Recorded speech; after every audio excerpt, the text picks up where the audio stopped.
Hey guys, Spirit of the Law here. In this video, we'll take an in-depth look at the Tatar unique unit, the Keshik.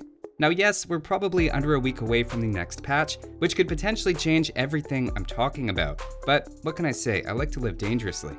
I'll be focusing at first on how they compare to the Nightline in a variety of situations, and whether their gold generation ability is a novelty or something impactful.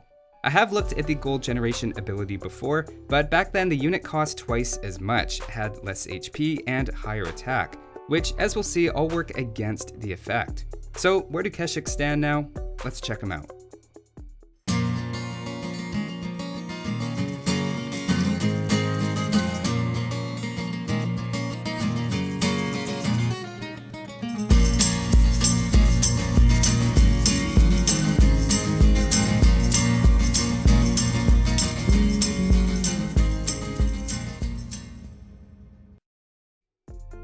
To start with a general overview of the unit, let's take a look at how they compare to the Nightline as a more familiar reference. In Castle Age, they have 10 more HP, 1 less melee armor, and 1 less attack. Altogether, that means they lose one-on-one, but not by much.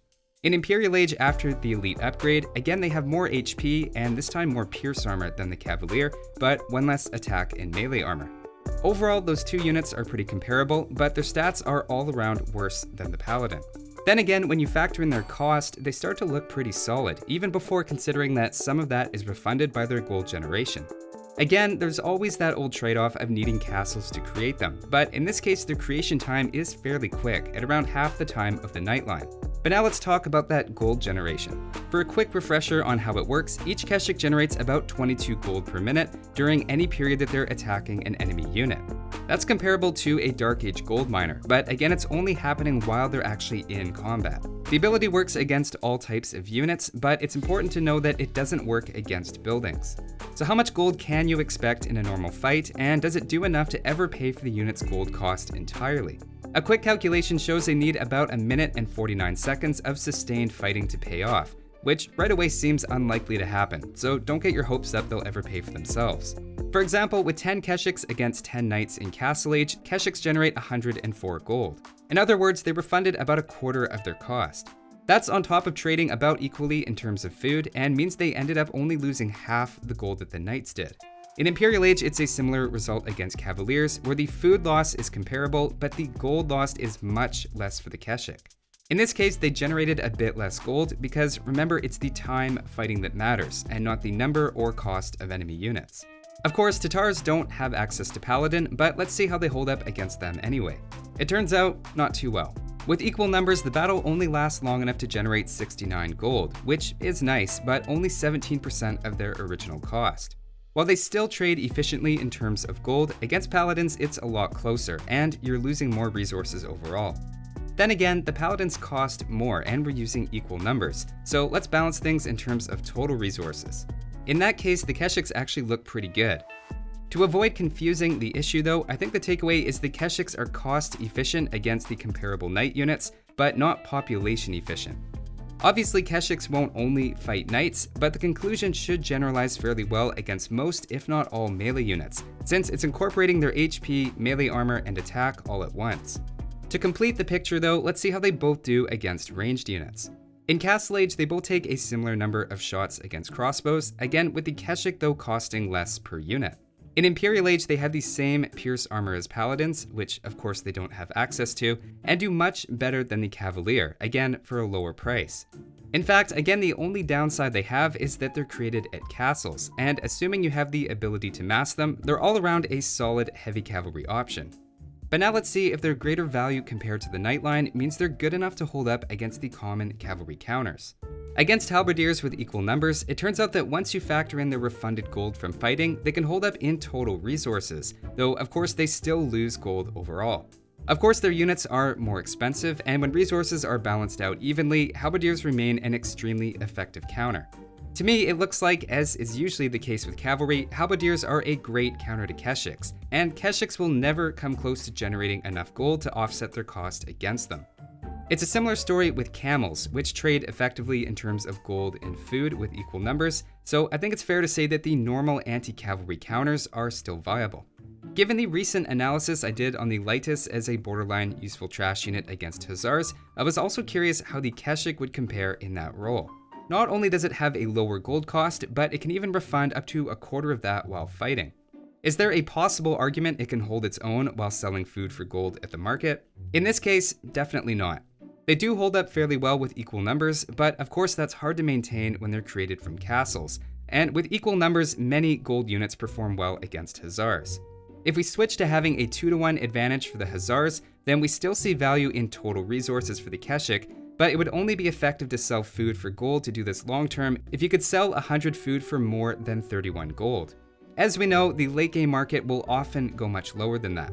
In fact, it's not that much more efficient to sell food for gold than it would be to try that with the paladin, which needs a fairly similar 34 gold per 100 food, again assuming the Hussar player is able to outnumber you 2-to-1, which I picked simply because they're cheap and easy to spam. In comparison, Lightest with 2 relics in the same test outnumbered by 2-to-1 win with roughly 56% of their combined HP, which is sustainable as long as market prices are at least 17 gold per 100 food. Lithuanians do have guilds, so at least in that case there's an argument that could be made. The point is, despite its lower gold cost than the Lightest and its extra gold generation, the Keshik just isn't strong enough to justify making even in small numbers during trash fights. Instead, the unit is doing its best work when you have some gold, but are interested in preserving it longer than the Nightline would normally allow. Come to think of it, that sounds a bit like another unit that Tatars have access to, which is the Steppe Lancer. It's also a lower gold costing alternative to the Knight, with the added twist of 1 extra range. So how does it compare to the Keshik? Well, thanks to significantly lower HP, in head-to-head with equal numbers, the Keshik wins handily. Now the Steppe Lancer is a situational unit that depends on micro and stacking, which is definitely not being captured in this test. But still, with this balance anyway, I'd be much more comfortable with an army of Keshiks than an army of Steppe Lancers, if this result is anything to go by. Another way that they're both comparable though is that they're both good raiding units.